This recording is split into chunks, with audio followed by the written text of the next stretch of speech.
A wild scene in Los Angeles last month seems straight out of a Hollywood script. A Metro bus driver carjacked by an armed suspect with a BB gun in downtown L.A., grabbing the steering wheel, hitting parked cars before crashing and injuring the driver.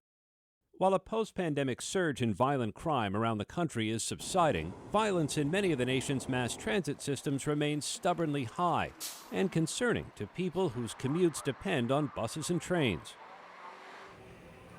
In New York, the governor last month deployed the National Guard and state troopers into the subway system. No one heading to their job or to visit family or to go to a doctor appointment should worry that the person sitting next to them possesses a deadly weapon. The NYPD surged thousands of officers into the subway after several attacks, including a man fatally pushed onto the tracks, a conductor hit by a glass bottle, another conductor's throat was slashed. If they don't feel safe, then we're not accomplishing our task. Stats don't matter if people don't believe they are in a safe environment. Could be Cottman and Rising Sun, sir. Got multiple people shot. In Philadelphia, 4 shootings involving SEPTA riders in 4 days. City leaders there are bulking up law enforcement in and around mass transit sites. But critics say added policing doesn't get to the heart of some of the underlying issues, like people residing in stations because they're unhoused, people suffering from mental illness not receiving proper care, and repeat violent offenders on the trains. And in Los Angeles, the problem could not be more pronounced. Drivers are concerned with the escalation in assaults on them on the trains, the conductors. Between the pandemic year of 2020 and 2023, statistics compiled by ABC News show crimes reported on Los Angeles MTA properties increasing by 54.7%. And between 2022 and 2023, violent crimes on MTA properties rose more than 10.9%. In a statement to ABC News, LA Metro said they're working to improve safety by implementing a multi-layered safety plan, which includes a combination of unarmed, care-based personnel, transit security officers, and law enforcement to best serve a diverse customer base with differing views on safety.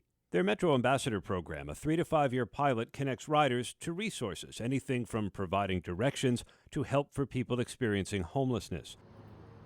Christine Ivey has spent 3 decades operating buses throughout Southern California, and she's currently employed with Big Blue Bus, saying these issues are not new.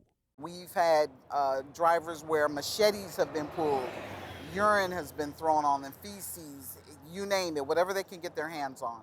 LA Metro acknowledged to ABC News more work needs to be done. In 2022, they hired Andrew Black, a former FBI agent and safety specialist, as the deputy chief of security. He was supposed to figure out how to lower crime on public buses and trains in America's second largest city. I was told Metro wanted to address the rampant crime problem. We have robberies, open drug use, drug sales, prostitution, sexual assaults, and murders. Those are common occurrences on the Metro. I asked, how many victims does Metro need before they take safety and security seriously? They're owed a safe commute. They're owed a commute where they're not in fear. This train's final destination is...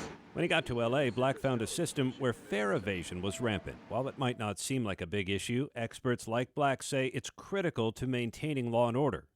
Lacking control of who gets onto the system was the root of the majority of the problems. It wouldn't solve all the problems, but by controlling access, non-paying individuals, non-paying members of the public, you could dramatically decrease crime on the Metro. Black found there were not enough transit security officers. He proposed additional hiring while continuing to partner with local law enforcement agencies.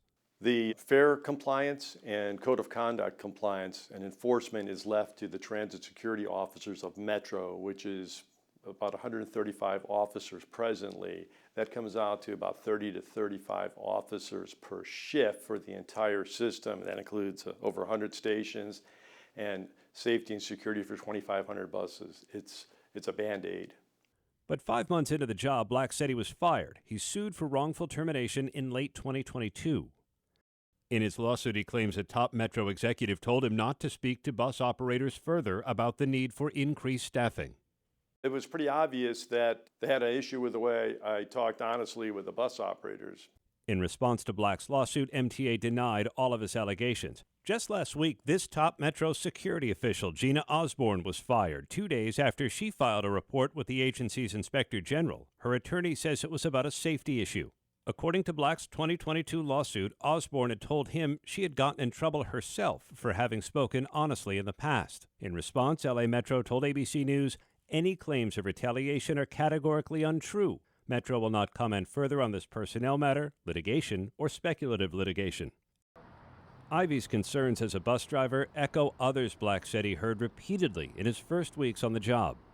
Our job is safety in regards to that vehicle. That vehicle is 4,600 pounds, and so therefore, imagine trying to drive through an intersection with maybe 30 or 40 people on your bus. Maybe some of them are standing, and that driver becomes assaulted while there's kids in the intersection. Imagine the chaos that could happen if the driver lost control of that vehicle. Ivy said her firsthand experiences led her to become a union leader and advocate.